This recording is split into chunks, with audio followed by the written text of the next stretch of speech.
Film की शुरुआत होती है एक ऐसे दुनिया से जहां खूबसूरत धरती अब पूरी तरह बर्बाद हो चुकी है। दुनिया अब दो हिस्सों में बट गई है। एक तरफ है वो अमीर लोग जिन्होंने अंतरिक्ष में अपना एक स्वर्ग बसा लिया है जिसका नाम है एलिसियम। एलिसियम में कोई बीमार नहीं पड़ता, कोई बूढ़ा नहीं होता, क्योंकि वहाँ की एक जादुई मशीन शरीर को स्कैन करते ही हर बड़ी से बड़ी बीमारी को जड़ से खत्म कर देती है। लेकिन दूसरी तरफ है हमारी ये धरती जो अब किसी नर्क से कम नहीं है। यहाँ गरीब लोग छोटी छोटी बीमारियों से तड़प तड़प कर मर रहे हैं। एलिसियम जाने का सिर्फ एक ही रास्ता है, बेहिसाब पैसा, जो इन गरीबों के पास नहीं है। यहीं हमारी मुलाकात होती है जॉन से। जॉन का बचपन से ही सिर्फ एक सपना है कि वो किसी भी तरह एलिसियम के दरवाजे आम लोगों के लिए खोल सके। फिलहाल जॉन आर्माडाइन नाम की कंपनी में मजदूरी करता है। ये वही कंपनी है जिसने एलिसियम को बनाया है और जो वहाँ के लिए रोबोट्स और हथियार तैयार करती है। दूसरी तरफ डेविड नाम का एक शख्स है जो गैर कानूनी तरीके से लोगों को चोरी छुपे एलिसियम भेजता है। इस बार डेविड ने 3 जहाजों में भरकर कुछ लोगों को एलिसियम की तरफ रवाना किया है। इन लोगों के हाथों में डेविड के गैंग ने एक फर्जी आईडी चिप लगा दी है ताकि एलिसियम की मशीनें उन्हें वहां का नागरिक समझकर उनका इलाज कर सकें। इन मुसाफिरों में एक छोटी बच्ची भी है जो सिर्फ इसलिए एलिसियम जा रही है ताकि उसके पैरों का इलाज हो सके। जैसे ही ये जहाज उड़ान भरते हैं, एलिसियम की डिफेंस सेक्रेटरी एली को इसकी भनक लग जाती है। वो अपनी शांति में खलल पड़ते देख गुस्से से भर जाती है और फौरन एजेंट क्रूगर को एक्टिवेट करने का हुक्म देती है। क्रूगर एक सनकी और बेहद खतरनाक एजेंट है। क्रूगर धरती से ही मिसाइलें दागता है। पहली मिसाइल एक जहाज के पर खच्चे उड़ा देती है, दूसरी मिसाइल दूसरे जहाज को तबाह कर देती है, लेकिन तीसरा जहाज बच निकलता है और एलिसियम की धरती पर लैंड कर जाता है। जहाज रुकते ही लोग अपनी जान बचाने के लिए भागने लगते हैं। एली आदेश देती है कि इन सबको पकड़ लिया जाए, चाहे वो जिंदा हो या मुर्दा। तभी वो बच्ची और उसकी माँ एक घर में भागते हुए घुस जाते हैं। माँ जल्दी से अपनी बेटी को उस मेडिकल मशीन में लिटा देती है। मशीन बच्ची के शरीर को स्कैन करती है और कुछ ही समय में उसका इलाज पूरा हो जाता है। जो बच्ची चल नहीं सकती थी वो अब अपने पैरों पर खड़ी है। माँ की आंखों में खुशी के आंसू हैं, लेकिन उनकी ये खुशी ज्यादा देर तक नहीं टिकती, क्योंकि तभी रोबोट्स वहां पहुंचकर उन्हें गिरफ्तार कर लेते हैं। रिपोर्ट आती है कि 69 लोग मारे गए और 34 को जिंदा पकड़ लिया गया। एली बिना किसी रहम के उन सबको वापस नरक जैसी धरती पर भेजने का आदेश दे देती है। वापस धरती पर हम देखते हैं कि जॉन बस की लाइन में खड़ा है। वहाँ पुलिस रोबोट्स आम लोगों के साथ जानवरों जैसा बर्ताव कर रहे हैं। एक रोबोट जॉन के पास आता है और उसका पिछला क्रिमिनल रिकॉर्ड निकालकर उसे धमकाने लगता है। रोबोट उससे पूछता है कि उसके बैग में क्या है। जॉन शांति से कहता है कि इसमें बस आम जरूरत का सामान है और तभी वहाँ बस आ जाती है। जॉन उस रोबोट से कहता है कि उसे जाने दिया जाए क्योंकि उसे काम पर पहुंचना है, लेकिन वो बेरहम रोबोट्स जॉन की एक नहीं सुनते और उसे घसीटते हुए एक तरफ ले जाते हैं। इससे पहले कि जॉन कुछ समझ पाता, एक रोबोट अपनी लाठी से जॉन के हाथ पर जोरदार हमला करता है और उसकी हड्डी तोड़ देता है। उसके बैग की तलाशी ली जाती है पर उसमें कुछ नहीं मिलता। रोबोट्स बड़ी बेरुखी से कहते हैं कि तुम्हें इस घटना की रिपोर्ट लिखवाने स्टेशन आना होगा और उसे वहीं तड़पता छोड़कर चले जाते हैं। जॉन सीधा अस्पताल भागता है जहां उसकी मुलाकात अपनी बचपन की दोस्त फ्रेडी से होती है जो अब वहां एक नर्स है। फ्रेडी उसके जख्मों पर पट्टी बांधती है, लेकिन जॉन के पास रुकने का वक्त नहीं होता है। वो सीधा पुलिस स्टेशन पहुंचता है। वहाँ कोई इंसान नहीं बल्कि एक रोबोट अफसर बैठा है। जॉन उसे समझाने की कोशिश करता है कि ये सब बस एक इत्तेफाक था, लेकिन मशीनें जज्बात नहीं समझती। रोबोट अफसर उसे आखिरी चेतावनी देता है कि अगर दोबारा ऐसा हुआ तो उसे सीधे 5 साल के लिए जेल में डाल दिया जाएगा। टूटे हुए हाथ और टूटे हुए हौसले के साथ जॉन बस पकड़कर अपनी कंपनी पहुंचता है, लेकिन वहां का मैनेजर उसे देखते ही बरस पड़ता है। इतनी देर से क्यों आए? मैनेजर उसका टूटा हाथ देख लेता है और उसे नौकरी से निकालने की धमकी देता है। जॉन मिन्नतें करता है, ये तो बस एक मामूली चोट है, शाम तक ठीक हो जाएगी। लेकिन मैनेजर उसे काम पर जाने की इजाजत तो दे देता है, पर जॉन को नहीं पता था कि ये उसकी जिंदगी की सबसे बड़ी गलती साबित होगी। कंपनी के अंदर जॉन देखता है कि कार्लाइल एक ऊंचे बोर्ड रूम में मीटिंग कर रहा है। कार्लाइल को जमीन की इस गंदी हवा से नफरत है। उसे बस कंपनी के मुनाफे और अपनी ऐशो आराम से मतलब है। शाम को काम से लौटते वक्त जॉन का दोस्त उसका हाथ देखकर वही सवाल पूछता है। जॉन चिढ़कर कहता है, वही हमेशा वाली पुलिस। उसका दोस्त उसे एक लालच देता है। एक रईस आदमी अपनी 4 कीमती गाड़ियों के साथ यहाँ आया है। कल हम तीनों चलकर उन्हें चोरी करेंगे। लेकिन जॉन अब बदल चुका है। वो कहता है, ये बेकार प्लान है। इससे अच्छा है कि रात में 2 गाड़ियां चुराओ और बाकी 2 को आग लगा दो। पर आखिर में वो मना कर देता है क्योंकि वो फिर से सलाखों के पीछे नहीं जाना चाहता। उसका दोस्त पीछे से ताना मारता है, कभी तुम इस इलाके के लीजेंड हुआ करते थे और आज अपनी हालत देखो। अगला दिन जॉन के लिए मौत का पैगाम लेकर आता है। जॉन मशीन के पास अपना काम कर रहा होता है, तभी अचानक एक भारी मशीन का दरवाजा जाम हो जाता है और सिस्टम पर डेंजर का नोटिफिकेशन आने लगता है। जॉन को अंदर जाकर उसे ठीक करना ही होगा, लेकिन वो नहीं जानता कि मौत उसके ठीक सामने खड़ी है। जॉन उस फंसी हुई मशीन को ठीक करने की बहुत कोशिश करता है, पर कामयाबी नहीं मिलती। तभी पीछे से उसका मैनेजर आकर चिल्लाने लगता है, तुम्हारी वजह से पूरी प्रोडक्शन लाइन रुकी पड़ी है। मैनेजर अंदर झांक कर देखता है और कहता है कि एक प्लेटफॉर्म अटक गया है, जिसकी वजह से दरवाजा बंद नहीं हो रहा। वो जॉन को जबरदस्ती अंदर जाकर उसे ठीक करने का हुक्म देता है।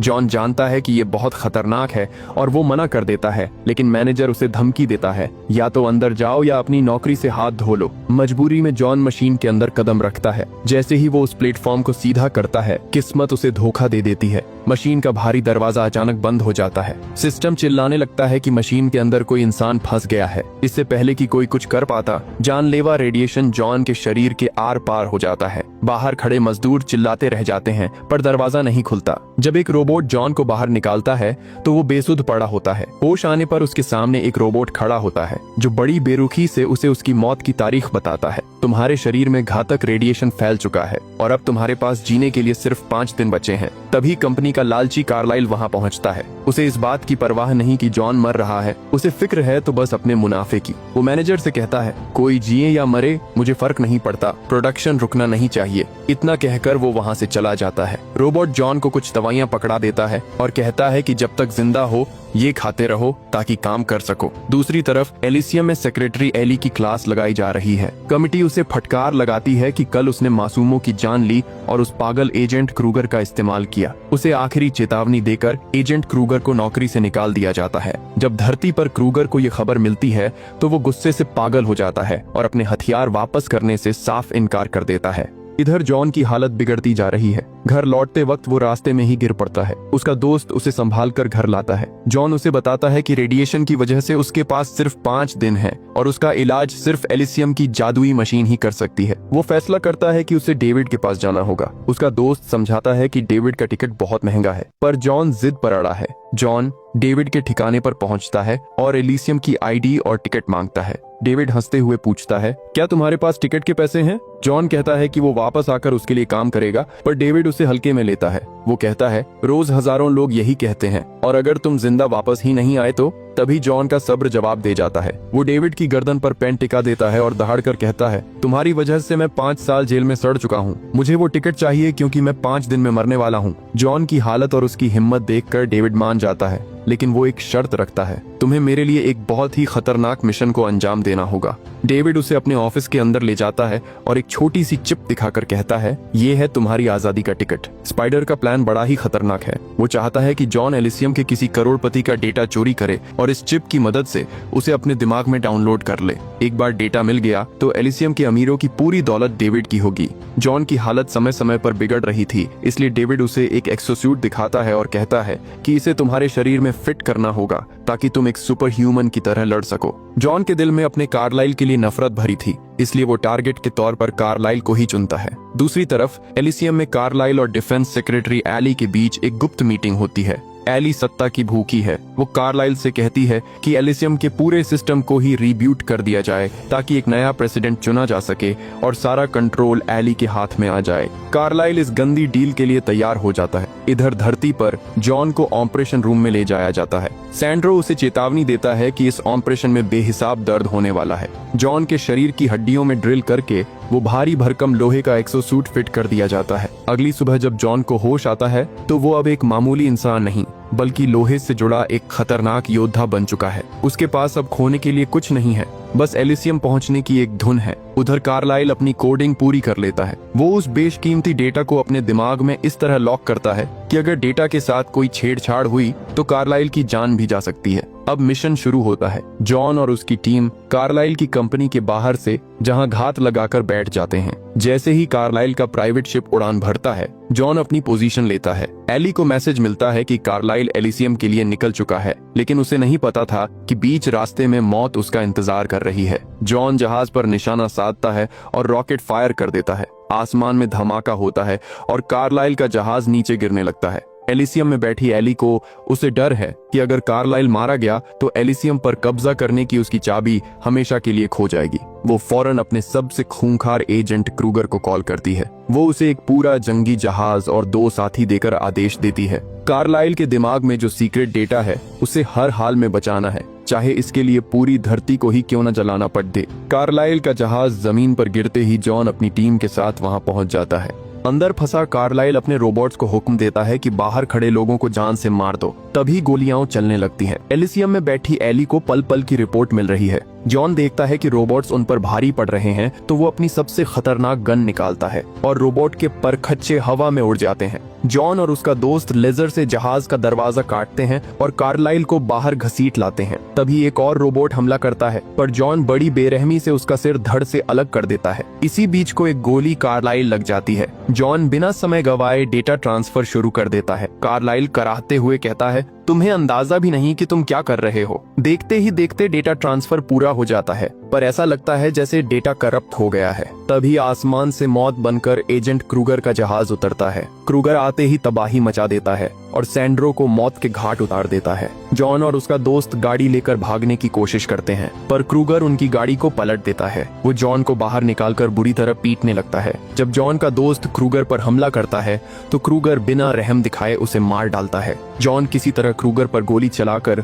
उसे पीछे धकेलता है और अपने दोस्त की मौत का गम सीने में दबाकर वहां से भाग निकलता है। होश में आते ही क्रूगर को एली का संदेश मिलता है, डेटा चोरी हो चुका है, अब चाहे जो हो जाए जॉन को जिंदा पकड़ना होगा। कार्लाइल की मौत की खबर सुनकर एली समझ जाती है कि अब वो डेटा ही उसे एलिसियम का प्रेसिडेंट बना सकता है। वो फौरन पूरे अमेरिका के सिग्नल जैम करने का आदेश दे देती है। उधर डेविड जब देखता है कि सारे सिग्नल बंद हो चुके हैं तो वो समझ जाता है कि जॉन के हाथ कुछ मामूली डेटा नहीं बल्कि एलिसियम का रीब्यूट प्रोग्राम लगा है। वो फौरन अपनी मशीनें चालू करता है ताकि जॉन को ट्रैक कर सके। जॉन की हालत बदतर होती जा रही है। वो अधमरी हालत में सड़क पर गिर जाता है, जहां उसकी बचपन की दोस्त फ्रेडी उसे देख लेती है। जॉन उससे मिन्नत करता है कि मुझे अस्पताल मत ले जाओ, मुझे अपने घर ले चलो। फ्रेडी उसे अपने घर ले जाकर उसका इलाज करती है। अगली सुबह जॉन को होश आता है तो वो फ्रेडी को सब सच बता देता है कि कैसे एलिसियम जाने की चाहत में वो इस खूनी खेल का हिस्सा बन गया और अब सब कुछ बर्बाद हो चुका है।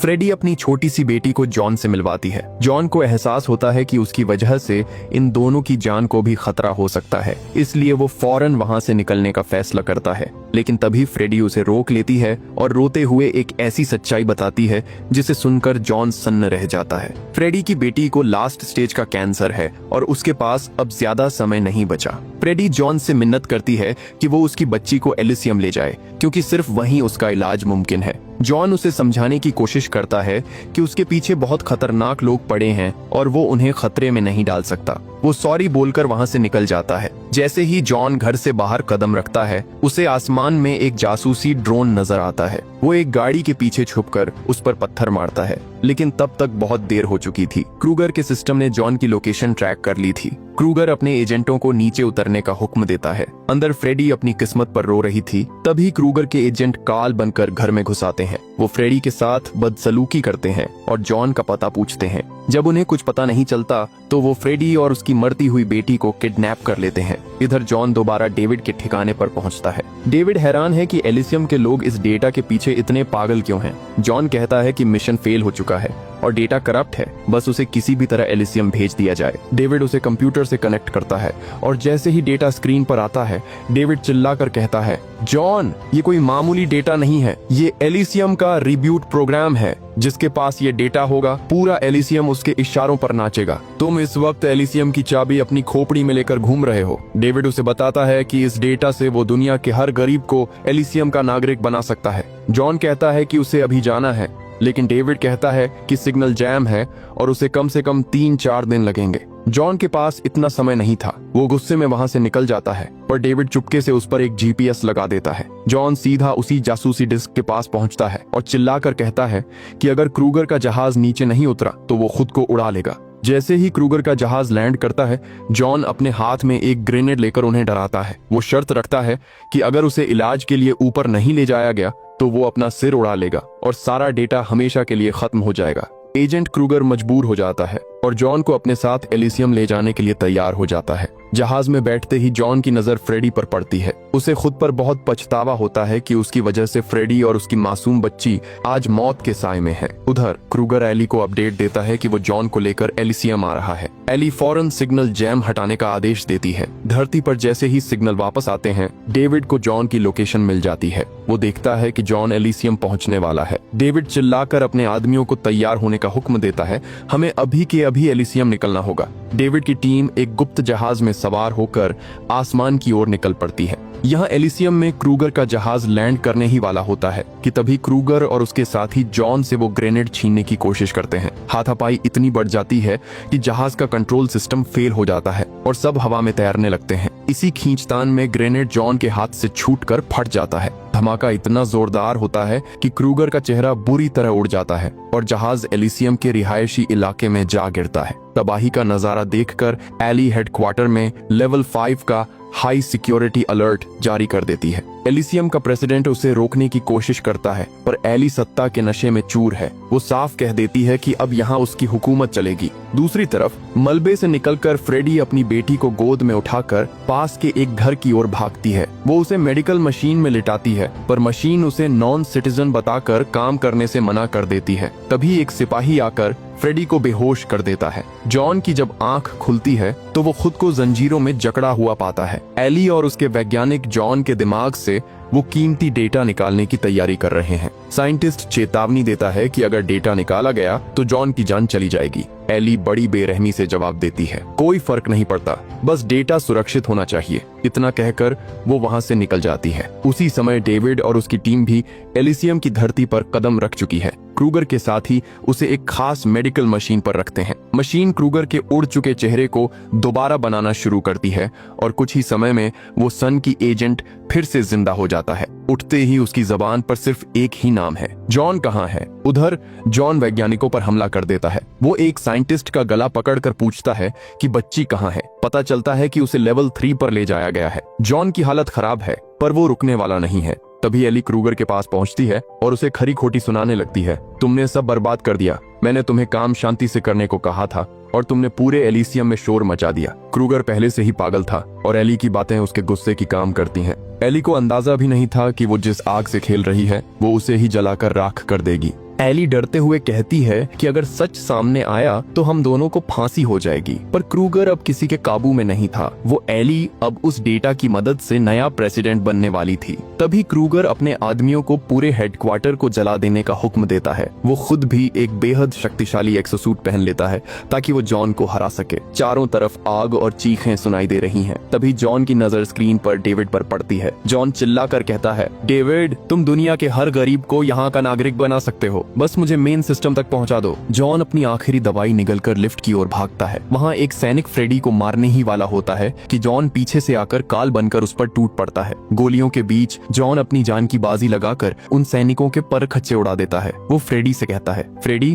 तुम बच्ची को लेकर किसी भी मशीन के पास पहुंचो, मैं यहाँ सबको आजाद करने जा रहा हूँ। जॉन जैसे ही मेन सिस्टम के पास पहुंचता है, सामने खड़ा होता है खूंखार क्रूगर। दोनों के बीच लड़ाई होती है। आखिरकार जॉन अपनी पूरी ताकत लगाकर क्रूगर को नीचे फेंक देता है और डेविड की मदद से मेन सिस्टम रूम का दरवाजा खोल देता है। डेविड जॉन को सिस्टम से कनेक्ट करता है, लेकिन तभी कंप्यूटर पर एक चेतावनी आती है कि डेटा डाउनलोड होते ही जॉन की मौत हो जाएगी। डेविड रुक जाता है, पर जॉन की आंखों में डर नहीं, सुकून था। वो कहता है, मुझे पता है डेविड, पर ये कुर्बानी दुनिया के करोड़ों लोगों की जान बचाएगी। डेविड कीबोर्ड जॉन की तरफ बढ़ा देता है। जॉन आखिरी बार फ्रेडी से बात करता है। फ्रेडी, तुम्हें याद है मैंने बचपन में तुमसे वादा किया था कि मैं एक दिन सबके लिए स्वर्ग के दरवाजे खोल दूंगा। आज मैं अपना वो वादा निभाने जा रहा हूँ। जॉन बटन दबाता है और डेटा ट्रांसफर होते ही उसकी सांसें हमेशा के लिए थम जाती हैं। एलिसियम का सिस्टम रीब्यूट होता है। प्रेसिडेंट पुलिस के साथ डेविड को पकड़ने पहुंचता है, लेकिन तब तक इतिहास बदल चुका था। मशीनें अब हर गरीब को सिटीजन के रूप में पहचान रही थीं। फ्रेडी की बेटी का इलाज शुरू हो जाता है और वो पूरी तरह ठीक हो जाती है। फ्रेडी अपनी बेटी को सीने से लगाकर रोने लगती है। एलिसियम के सिस्टम पर हजारों नोटिफिकेशन आने लगते हैं कि दुनिया में लाखों लोगों को इलाज की जरूरत है। हार मान जानकर प्रेसिडेंट को मेडिकल जहाजों को धरती पर भेजने का हुक्म देना पड़ता है। आसमान से हजारों मेडिकल प्लेन धरती की ओर उतरते हैं, जहां गरीब माँ बाप